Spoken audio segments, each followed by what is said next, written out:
Bonjour, bonjour.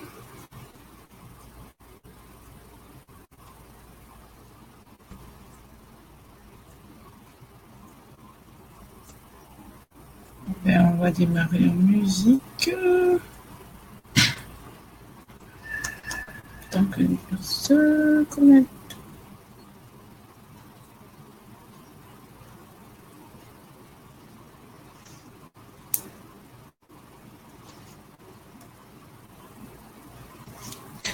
Bonjour, bonjour, bonjour. Je suis seule en ligne, mais c'est pas grave. Je vais commencer par un cantique en fait que j'aime bien et qui m'inspire beaucoup.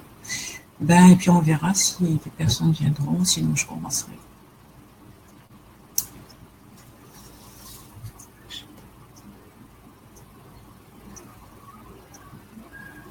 Et ça marche pas. Merci.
Merci Jésus, merci pour ma vie, que tu as gardé, que tu as sauvé.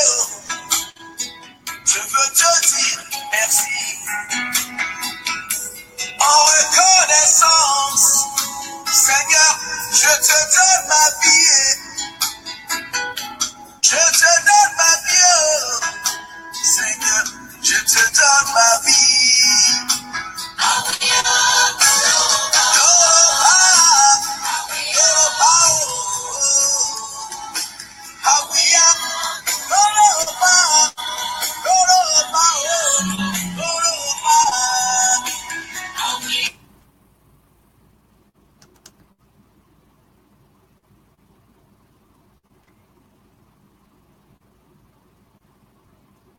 Alors, bonjour, bonjour. Je me représente Nina da Silva et j'essaye d'aider des personnes qui ont besoin, qui sont de blessures intérieures et qui ont besoin de restauration.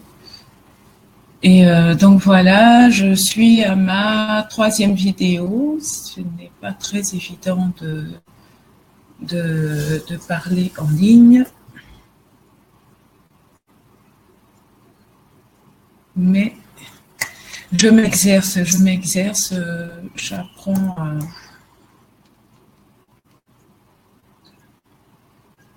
voilà, j'apprends à communiquer, j'apprends à partager. Donc c'est aussi un processus pour moi de croissance. Et je bénis le Seigneur pour cela. Je vais confier ce moment entre les mains du Seigneur. Pour ceux qui ne savent pas, je suis chrétienne et j'ai donné ma vie à Jésus et je crois qu'il est le canal par lequel nous avons la guérison et la restauration par excellence. Donc voilà, Je ne voudrais pas que qui que ce soit surpris ou offusqué. Tout ce que je fais, je le confie en les mains du Seigneur. Et voilà, c'est comme ça. C'est mon choix. Ce que je fais, je ne le fais pas de moi-même.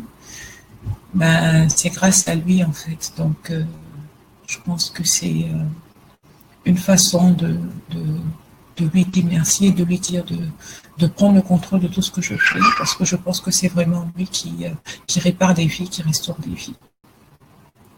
Seigneur, je te dis merci, je te rends toute la gloire. Je te bénis pour ce moment que tu permets. Je te dis merci, merci pour ta présence. Merci parce que tu es le Dieu qui restaure, qui guérit. Tu guéris par ta parole, tu guéris par ta puissance, tu guéris par ton Esprit Saint. Je voudrais te demander de prendre le contrôle de ce moment. Seigneur, aide-moi à dire tout ce que tu as déjà dit. Aide-moi à le rendre et que cette parole guérisse quelqu'un, fasse du bien à quelqu'un, aide quelqu'un à grandir. Dans le nom puissant de Jésus. Amen. Donc voilà, je vous dirai. Le thème d'aujourd'hui est « Pourquoi tu souffres encore ?» Pourquoi tu souffres encore? Et je me suis rendu compte en fait que au travers de quelques échanges que j'ai eus avec cette personne, je me suis rendu compte que en fait beaucoup de personnes connaissent leurs difficultés, savent ce qui les hante, savent ce qui les bloque, mais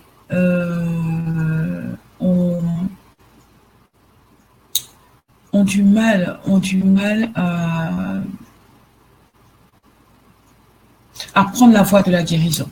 Ont du mal à prendre la voie de la guérison et en fait ça me chagrine énormément. Pour certains, en fait, ils refusent. Ils ne veulent tout simplement pas. Ils ne veulent pas et ils sont... lorsque tu les emmènes à sortir de leur état, ils ont tendance à revenir en arrière. En fait, ils s'accrochent à leur douleur. Ils s'accrochent au passé. Ils s'accrochent à leurs défauts, mais ils s'accrochent à leurs défauts, mais ils n'acceptent pas le terme de défaut. En fait, je ne sais pas comment dire, ils ne veulent pas qu'on mette le doigt sur ce qui ne va pas. Voilà. Ils sont encore en fuite, dans le déni total, et ça fait mal en fait, parce que tant que cette personne est dans cet état, elle ne peut pas guérir. Tant que cette personne est dans cet état, elle ne peut pas avancer, elle ne peut rien faire en fait. Elle ne peut rien faire. Et ça fait mal de voir quelqu'un qui a déjà un âge avancé être encore dans cette sorte de prison. Quelqu'un qui est aveugle mais qui refuse de voir en fait. Quelqu'un qui est... qui veut se lever, mais qui dit vouloir se lever, mais qui refuse de marcher. Voilà. Et c'est très difficile dans ces cas-là, parce qu'on ne peut pas faire grand-chose, en fait. Tu as beau encourager la personne, tu as beau lui montrer la voie de la sortie, mais cette personne se refuse. Cette personne se refuse à tes conseils, cette personne se refuse, elle est persuadée que rien ne va la guérir. Elle est persuadée que rien ne peut être fait pour qu'elle puisse sortir de bonjour Myriam, comment vas-tu? Tu me donnes de l'espoir, tu es la première personne à se connecter. Ça fait un peu bizarre de parler dans le vide parce que bon, mais je suis contente que tu sois là, vraiment contente. Merci de m'encourager. Moi, j'aurais l'impression de parler à quelqu'un. Merci Seigneur, merci. Que Dieu te bénisse. Donc voilà, ces personnes continuent à souffrir en fait. Et elles vont revenir vers toi et tu vas encore leur dire des choses et elles vont encore se fermer et c'est pas facile de voir ça en fait. Ça moi, ça me fait saigner à l'intérieur, ça me bouleverse, ça me fait mal. Et je disais, excusez-moi une minute, euh, je disais à l'une de ces personnes-là, en fait, enfin, bref, quand ça s'est passé, je disais, eh ben, je me suis mis devant la face de Dieu, j'ai prié, et puis je dis, mais Seigneur, ça me fait mal, cette personne a des soucis, c'est toi qui m'as donné des paroles pour elle, c'est toi qui m'as donné la force de la soutenir, et maintenant, je sais plus quoi faire, parce que cette personne refuse tout ce que je lui dis. Cette personne est persuadée que, au départ, elle disait qu'elle avait des blessures. Maintenant, elle n'a plus de blessures. Maintenant, elle veut justement, elle a plein de projets. Donc, je dis, énumère-moi tes projets. Sauf que elle n'arrive pas à énumérer parce que c'est la totale confusion. Et le Seigneur me dit, mais même si tes paroles sont pas reçues, tu as encore tes genoux. Tu as encore tes genoux. Excusez-moi. Tu as encore tes genoux et tu as encore ta voix. Excusez-moi, et tu as encore ta voix. Tu as encore tes genoux et tu as encore ta voix. Et il y a beaucoup d'aspects des blessures intérieures qui sont liés à un domaine qui est très spirituel, qui sont liés à des problèmes de délivrance. Donc, comme je vous l'ai dit tout à l'heure, je suis persuadée que Jésus est la vraie solution aux problèmes de dépression, aux problèmes des blessures de l'âme, ok. Je suis persuadée que Jésus est la vraie solution. La parole de Dieu dit que c'est celui que le Fils a franchi qui est réellement libre. Beaucoup de solutions vous seront données, peuvent vous être données, mais elles ne sont que partielles. Beaucoup de personnes qui sont traitées par des psychologues, par exemple, ou par des psychothérapeutes, souvent récidivent. Ok, ils auront l'impression qu'il y a un mieux, mais la personne, mais après, ils vont se retrouver dans une situation où ils vont revivre ces mêmes dépressions, ces mêmes blessures, et le travail devra être fait depuis le début, en fait.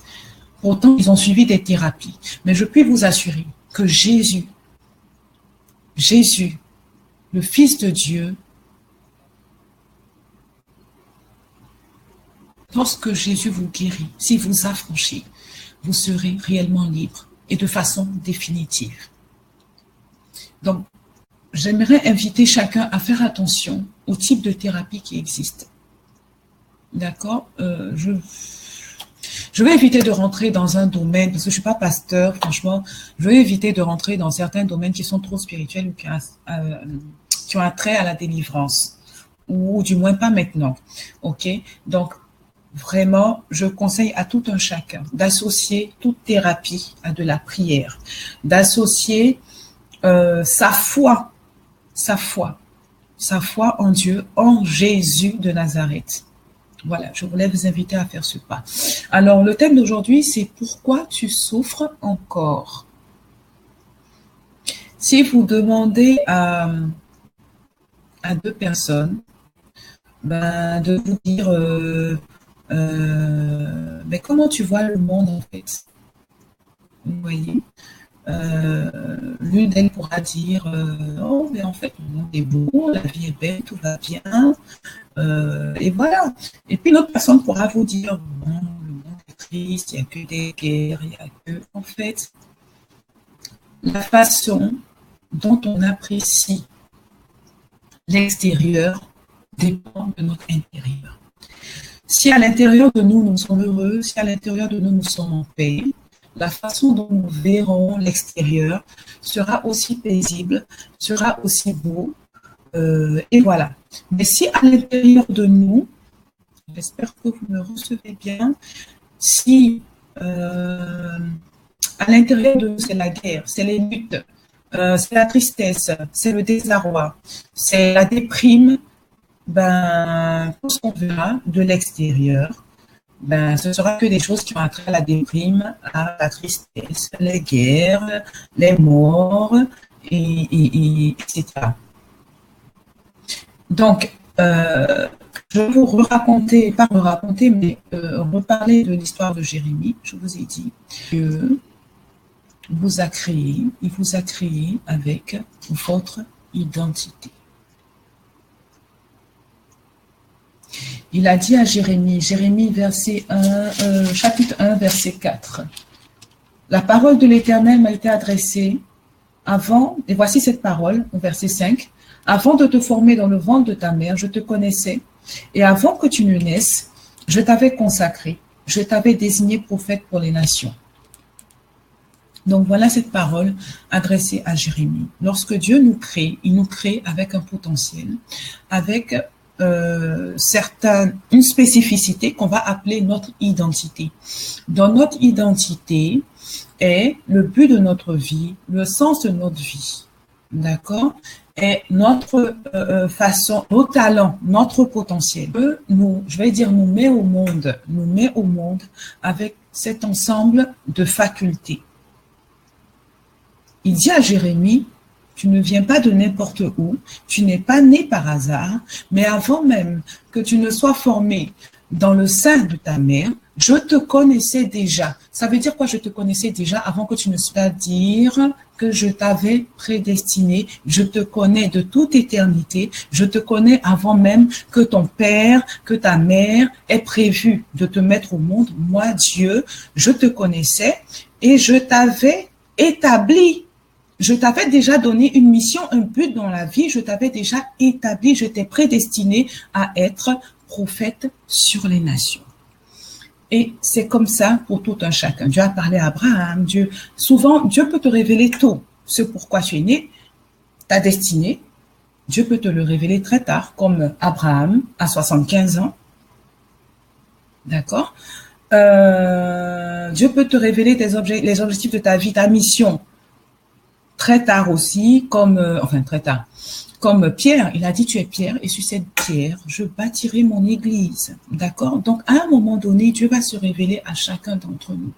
Lorsque nous naissons, nous ne sommes pas encore pleinement conscients de tout ce que Dieu a investi en nous. Mais nous naissons dans une famille chargée de notre éducation. Mais nous avons déjà en nous notre propre identité, celle que le Seigneur nous a donnée. Mais nous venons dans une famille qui a son histoire. Une famille avec deux parents, chacun ayant son histoire, chacun ayant son passé, chacun ayant ses douleurs, chacun ayant son propre parcours. Et avec des tantes, un environnement, dans un pays, avec son histoire aussi, dans un continent, avec son histoire aussi, etc. Donc, tout cet environnement qui est chargé de nous forger une éducation, un caractère, va influer sur notre personnalité. Et souvent, cet environnement n'est pas forcément favorable. D'accord? Donc, qu'est-ce qui va se passer? Nous aurons des figures d'autorité qui sont nos parents, nos éducateurs, qui sont des tantes, des personnes qui font figure d'autorité, voilà, qui sont des grands, qui vont nous inculquer une éducation. Une éducation est censée nous faire grandir pour nous communiquer certaines valeurs, pour nous apprendre plus tard à être indépendants et vivre la vie, une vie agréable en société, une vie réussie. Sauf que ça se passe pas toujours comme ça, il y a des accidents de parcours. Donc, qu'est-ce que une éducation trop rigide, une éducation trop dure, trop rigide, les traumatismes de l'enfance, les violences et les abus, une éducation abusive va emmener, votre personnalité à être déformée. Ça va déformer la personnalité première que Dieu vous a donnée. D'accord? Le problème des traumatismes, c'est que cette déformation-là est tellement violente, elle est tellement forte, qu'elle va vous emmener, en fait, à arrêter votre développement psychique. Vous allez être bloqué sur l'événement, sur ce que vous avez entendu, sur ce que vous avez reçu comme information, et vous n'allez plus grandir. Je disais, le thème était « Pourquoi tu souffres encore ?» Et j'aimerais dire à quelqu'un ce soir que tu souffres encore parce que tu n'as pas d'objectif. D'accord? Tu n'as pas d'objectif. Et si tu n'as pas d'objectif, c'est parce que tu n'as pas de but. Et si tu n'as pas de but, c'est parce que tu ne sais pas qui tu es. Tu t'es pas encore découvert, en fait.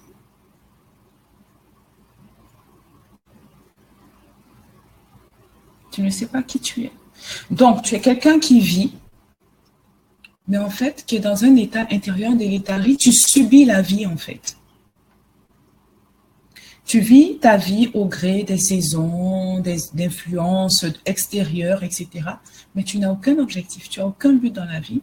Tu ne sais pas où tu vas. C'est pour ça que tu souffres encore. Tout un chacun dans son enfance a vécu ce que j'appelle cette déformation à des degrés plus ou moins élevés de sa personnalité. Le truc qui se passe, c'est qu'à partir de l'adolescence, ok, tu commences à développer tes propres valeurs. Mais les personnes traumatisées ont été tellement déformées. Cette déformation a été tellement forte qu'elle les a brisées, en fait. Leur a fait connaître la mort à l'âme et leur développement psychique s'est arrêté. Donc, c'est des personnes qui sont restées dans leurs blessures d'enfance, qui n'ont plus évolué dans leur développement psychique. Donc, une personne peut avoir 40 ans,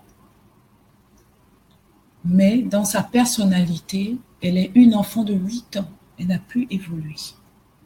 Et elle est accrochée, en fait, elle est restée au stade de la blessure, elle est restée au stade du traumatisme, elle ne s'est plus développée. Donc, qu'est-ce que cette personne fait? Cette personne va vivre au travers du regard des autres. Elle va vivre, elle va adopter la personnalité des personnes qui ont influé de façon positive ou négative, ok? Mais puisque ces blessures-là sont tellement choquantes, ok? Donc, la plupart du temps, de ces personnes qui l'ont violenté, qui lui ont dit « tu es bête », par exemple, ou qui lui ont dit « tu es bonne à rien », ou qui lui ont dit tu es laide, mais tu as une vilaine bouche, tu as un vilain nez, je sais pas ce que tu vas faire de ta vie à part te prostituer, par exemple, tu vas tourner en rond dans ta vie, des paroles négatives, des paroles de malédiction. Et ces personnes, quand elles vous parlent et vous disent je ne peux rien faire, je ne peux rien faire. Et c'est souvent ça, je n'arrive pas, je ne peux rien faire. Mais qu'est-ce que je peux faire quand ta maman te dit, voilà, ok? Elle va toujours, même à un âge avancé, la personne te dira, mais qu'est-ce que je peux faire quand ma mère me dit toujours que je ne sers à rien, je n'arriverai à rien. Quand je regarde mes enfants, j'ai peur. Qu'est-ce que je peux faire quand ma maman me dit? Ok? Et là, on retrouve en fait les paroles d'un enfant. Un enfant, quand ses parents lui disent, il tient compte de cela. Il s'approprie cela. Ok? Un enfant, quand son parent le gronde, ok? Idiot va, par exemple, excusez-moi du terme, qu'est-ce qu'il fait? Il va chercher un refuge, ok? Oui, tata, maman m'a dit que je suis idiot. Pourquoi elle m'a dit ça? Je pleure, j'ai mal. Et l'enfant va rester dessus jusqu'à ce qu'on le cajole. On le calme. Il va rester dessus. Ok? Et parfois, ça va passer et parfois, ça ne passera pas. Et cette personne va rester dessus. Et quand vous parlez à un adulte qui souffre, il vous dira... ce n'est pas de ma faute. Ce n'est pas de ma faute. C'est parce que j'ai été abusée. Je n'arrive pas à faire ça parce que il va toujours trouver quelqu'un sur qui, et c'est normal parce que effectivement, ce n'est pas de sa faute. Sauf que quand on est adulte, même quand ce n'est pas de ta faute, il est de ta responsabilité de surmonter, de te responsabiliser par rapport à la réparation que tu dois opérer. Par exemple, une personne adulte, tu le traites de, je sais pas, de tous les noms, ok? Tu lui dis un vilain mot, par exemple, bon, excusez-moi, espèce de tocard, d'accord? Un adulte dira, prendra la responsabilité de dire, ne me traite plus jamais de tocard.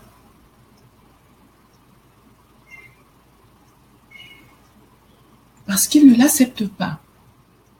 Mais un enfant va demeurer dans la recherche de consolation, la recherche de, voilà, qu'on s'apitoie sur son sort. Il va chercher des soutiens, il va chercher des appuis, il va chercher, voilà, il va rester sur cette insulte. Ok? Et il va attendre qu'on lui demande pardon. Oh, papitou, pardon. Hein? Oh, je suis désolée, j'aurais pas dû dire ça. Écoute, bon, c'est fini. Hein? Tu es mon bébé, non. Non, tu es mon chouchou, non. Allez, c'est bon, bisous. Allez, vous voyez? Mais quand vous avez un adulte qui est incapable, en fait, de passer à autre chose, il a des blocages, en fait. Ok. Et c'est quelque part parce qu'il aura refusé de grandir. Je vais évoquer quelques signes, ok, qui montrent que quelqu'un, en fait, est resté dans l'enfance, en fait, dans son développement. Ok, cette personne a du mal à s'accepter telle qu'elle est, à accepter sa différence, sa diversité. En fait, c'est son identité. Il s'identifie par rapport aux autres. Il s'identifie par rapport à un père trop violent ou trop colérique. Il s'identifie par une mère selon leur propre échec de valeur. Il va s'identifier à des amis, il va s'identifier à d'autres personnes, mais il va surtout étouffer sa propre identité. Il va étouffer sa propre identité. Cette voix intérieure, en fait, cette personne aura plusieurs voix. Normalement, nous avons une voix intérieure et là, bon, on va dire que dans cette voix intérieure est la voix de Dieu, parce que la volonté de Dieu, sa parole et son esprit dans notre cœur sont inscrits en nous. D'accord? Mais lorsqu'une personne vit une défragmentation de l'âme, en fait, il y a plusieurs voix qui lui parlent. Dans une situation, il aura la personnalité. Disons qu'il va porter un masque, il aura la personnalité de son père. Dans une autre situation, il va se sentir tout de suite, il va voir sa mère, donc il va commencer à réagir comme sa mère. Dans une autre situation, il va être par exemple son oncle qu'il a élevé, ou être un de ses frères, une de ses sœurs, etc. D'accord? Et les signes que cette personne sont encore dans l'enfance, c'est que cette personne n'a pas de vision, n'a aucun objectif, ou bien ses visions changent au gré des situations ou des personnes qu'il rencontre. Donc aujourd'hui, il veut être comme ci, demain, il veut faire ça, après demain, il veut faire ça, demain, vous voyez, les enfants, c'est comme ça. Aujourd'hui, je veux être pompier, demain, je veux être mécanicien. Il voit un film, je veux être pilote d'avion. Après, il voit un film, je veux être musicien. Après, demain, je veux être artiste, je veux être danseuse. Voilà, un enfant, c'est comme ça. Il change de vision au gré des situations, de son environnement, de ce qu'il voit. Excusez-moi si vous entendez du bruit, c'est les enfants, ils sont rentrés de l'école, donc c'est un peu... voilà. Et cette personne ne se responsabilise jamais de ses erreurs, ni de ses bonnes actions. Aura du mal à se responsabiliser et de ses erreurs et de ses bonnes actions. Ses opinions et ses choix sont donc souvent manipulés. Ce n'est jamais de sa faute, en fait. Et tout le monde le sait que, bon, c'est quelqu'un qui subit. D'accord? Donc il va être manipulé. Quand c'est bon, c'est jamais lui. C'est jamais lui. Et quand c'est mauvais, ce n'est jamais lui non plus. Cette personne n'a aucune personnalité, n'assume rien, aucune responsabilité. Il ne fait que subir et être passif et accepter tout ce qui se passe dans son environnement. Ok. Ensuite, cette personne ne prendra bien sûr aucun risque. Il va attendre l'approbation des autres, demander la permission. Papa, est-ce que je peux faire ceci? Demander à ses amis, si je veux faire ça, qu'est-ce que tu en penses? Mais j'ai envie de faire ça, qu'est-ce que tu en penses? Et lui-même, en fait, il n'a aucune volonté, il n'y a rien qui ressort de sa personne, aucune estime, aucune motivation. Toute sa vie est calquée sur les valeurs des autres. Il a besoin de validation tout le temps. Il ne sait pas quoi penser. Il ne sait pas comment réfléchir. Il n'a jamais appris à réfléchir. Il n'a jamais appris à utiliser son cerveau. OK. Ensuite, cette personne accepte la compromission, bien sûr, parce qu'elle est totalement dépendante des autres. Donc, pour faire plaisir aux autres, elle va se compromettre. Elle va faire ce que les autres veulent. D'accord? Comme j'ai dit tout à l'heure, elle n'a aucune volonté. Et elle va accepter d'être médiocre. D'accord? Ou tout le contraire, trop perfectionniste. Cette personne va s'auto-condamner, auto-flageller, auto-saboter, comme l'enfant qui n'est pas content et qui fait caca dans sa culotte. Comme l'enfant qui n'est pas content et qui se cogne la tête contre le mur. Comme l'enfant qui n'est pas content et qui tape partout pour montrer, voilà, qui jette des affaires par terre pour montrer aux autres, oui, c'est toi le responsable. T'as vu comme je suis en colère? T'as vu? Tu as vu? Eh bien, je suis en colère. Regarde-moi. Occupe-toi de moi. Voilà. Donc, voilà le comportement de l'enfant. Cette personne dépend totalement des autres, n'existe qu'au travers des autres et fait pour les autres ce qu'elle n'est pas capable de faire pour elle-même, en fait, et attend forcément une reconnaissance en retour. Cette personne va accepter le jugement des autres, les insultes, les condamnations, la culpabilité. Et voilà, va s'évaluer sur l'échelle de valeur des autres, ne s'affirmera jamais et se mettra toujours en situation d'infériorité ou de constante compétition. Cette personne est focalisée sur ce qui lui manque sans entreprendre quoi que ce soit pour améliorer la situation et cette personne sera frustrée du progrès des autres. Cette personne va estimer que ouais, s'il progresse, c'est parce qu'il a triché, c'est parce que ceci, voilà. Et donc, je vais vous donner une parole que le Seigneur m'a donnée à ce sujet.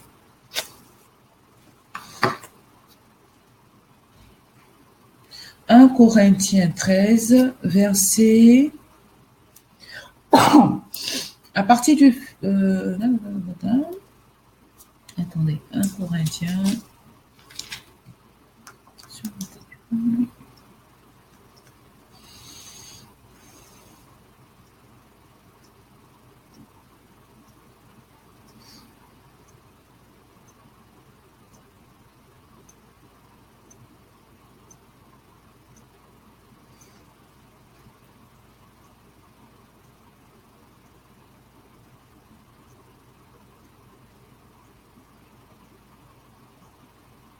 Voilà, 1 Corinthiens 13, verset 11. « Lorsque j'étais enfant, je parlais comme un enfant, je pensais comme un enfant, je raisonnais comme un enfant. Lorsque je suis devenu un homme, j'ai mis fin à ce qui était de l'enfant. Aujourd'hui, nous voyons au moyen d'un miroir, de manière peu claire, mais alors nous verrons face à face.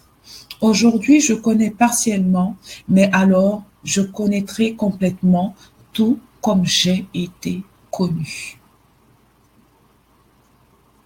D'accord, je vais reprendre. C'est Paul qui parle.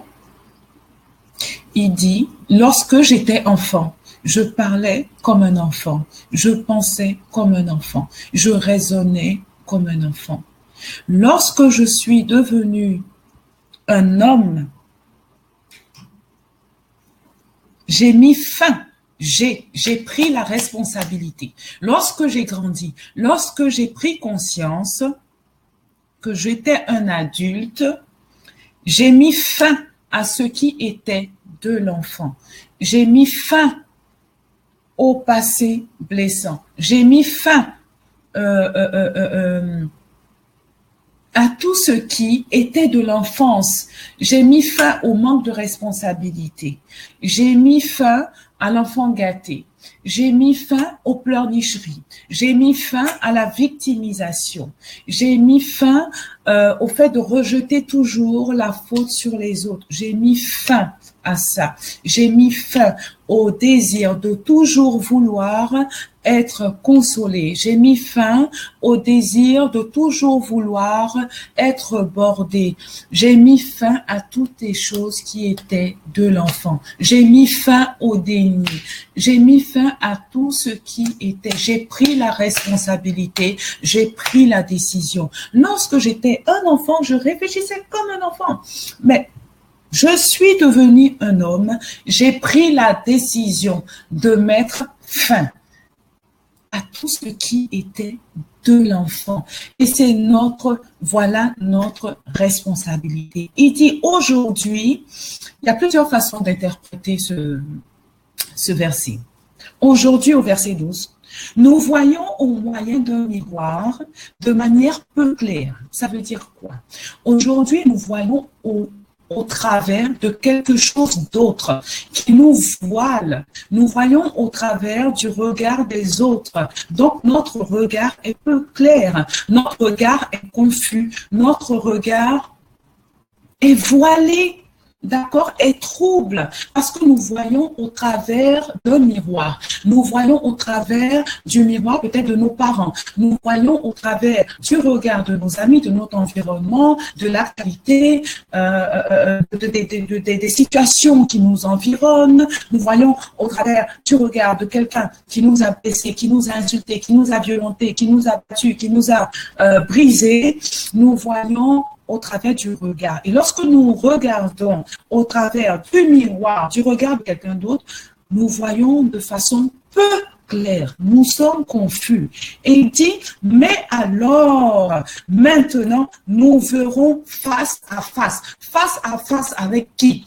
Face à face avec toi-même. Nous verrons face à face. Je vais me regarder moi. Au lieu de regarder les autres, au lieu de me regarder dans le regard des autres, au lieu de me regarder au travers de leur pensée, leur façon de fonctionner, au travers d'ajuster mes valeurs sur les valeurs des autres, mais je vais me regarder moi face à face.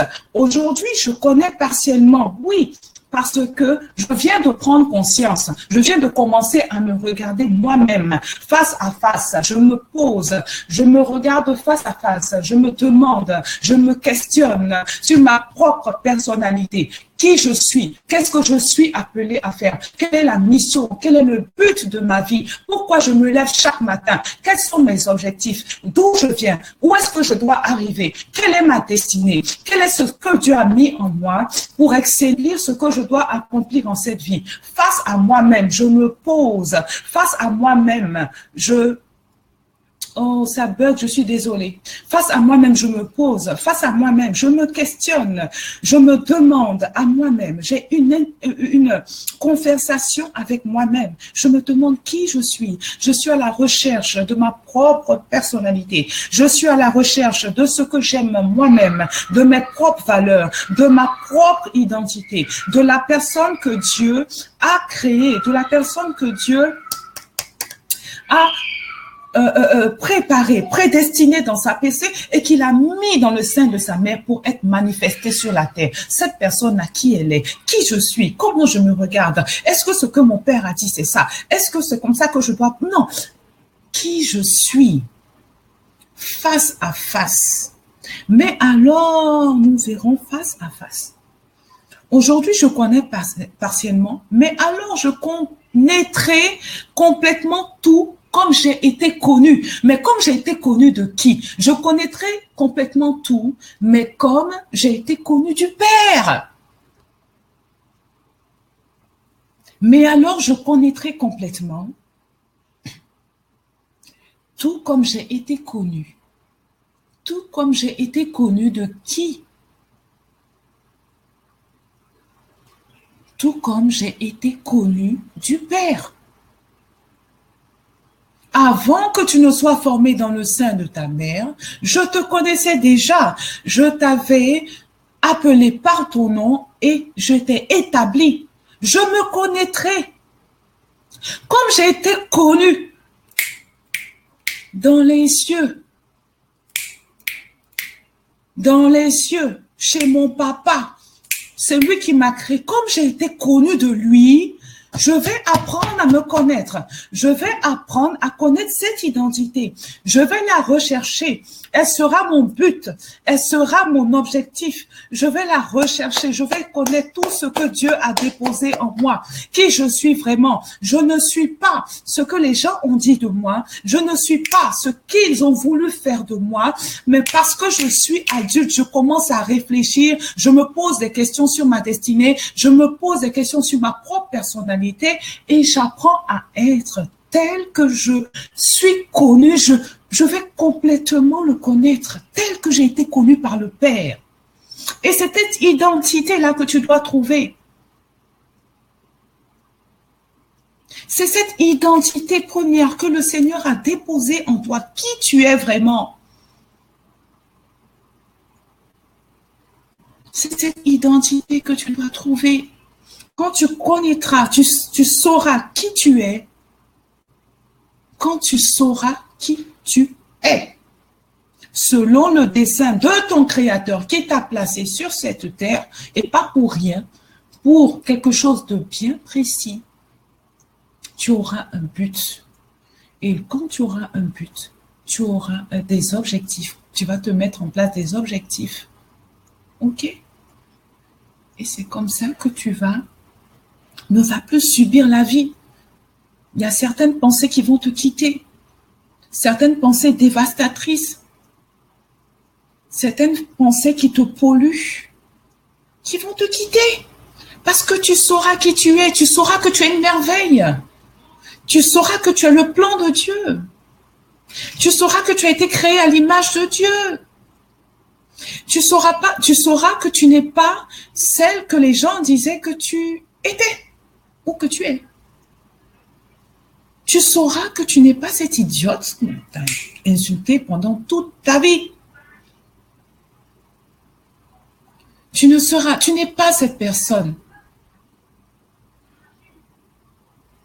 Tu n'es pas cette personne. Tu n'es pas ce que les gens disent que tu es. Mais sauf que tu ne sais pas qui tu es. Donc tu acceptes la personnalité qu'on veut te donner. Cette personnalité qui veut te coller à la peau. Tu l'as acceptée pendant des années. Tu l'as portée. Maintenant, fais tomber les masques. Fais tomber les masques. Tu n'es pas ce que les gens disent que tu es. Tu n'es pas ce que tu as subi. Tu n'es pas un échec. Non, je suis désolée. Tu n'es pas, mais tu es ce que Dieu dit que tu es. Seulement, il faut que tu le découvres dans tous les détails. Et ça, personne ne le fera à ta place. Il n'y a que toi. Il n'y a que toi. Et lorsque tu sauras qui tu es, tu comprendras. Qu'est-ce qu'il faut que j'abandonne comme pensée?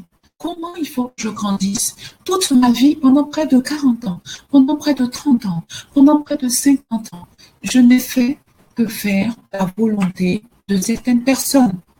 Je n'ai fait que faire étouffer ma propre voix au profit de la voix des autres. J'ai vécu ma vie par procuration. Maintenant, je nais. Écoute, je vais te dire quelque chose. Le jour où tu as donné ta vie au Seigneur, ce n'est même pas sûr que c'est toi qui as donné ta vie au Seigneur. Peut-être que c'est une autre personnalité qui parlait au travers de toi. Peut-être que c'est une autre personnalité. Peut-être que c'était le masque de ton père que tu portais à ce moment-là. Peut-être que c'était le masque de ta mère. C'est pour ça que cette prière d'abandon, ok, de reconnaître Jésus. C'est-à-dire qu'il faut s'assurer, il faut que tu sois toi-même. Il faut t'assurer que tu es toi-même.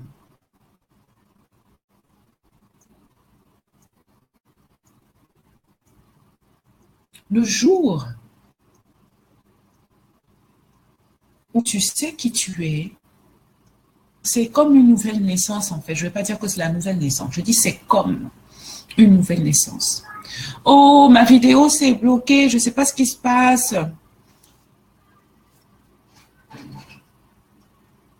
Ma vidéo est bloquée.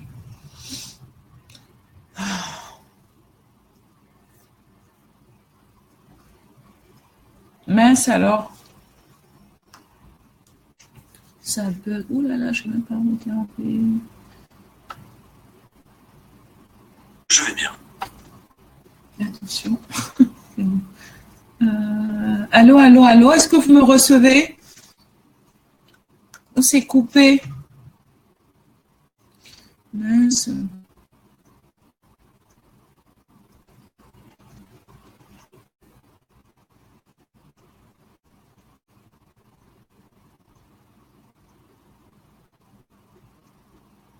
C'est bon? Non? Allô? Oula.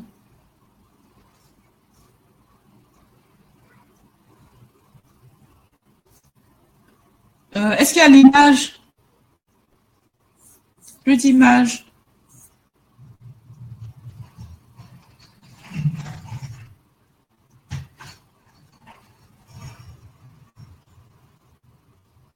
Oh, est-ce qu'il y a l'image? Myriam, est-ce qu'il y a l'image? Oui? Ben moi, je vois rien sur mon... Le son et l'image. Et l'image.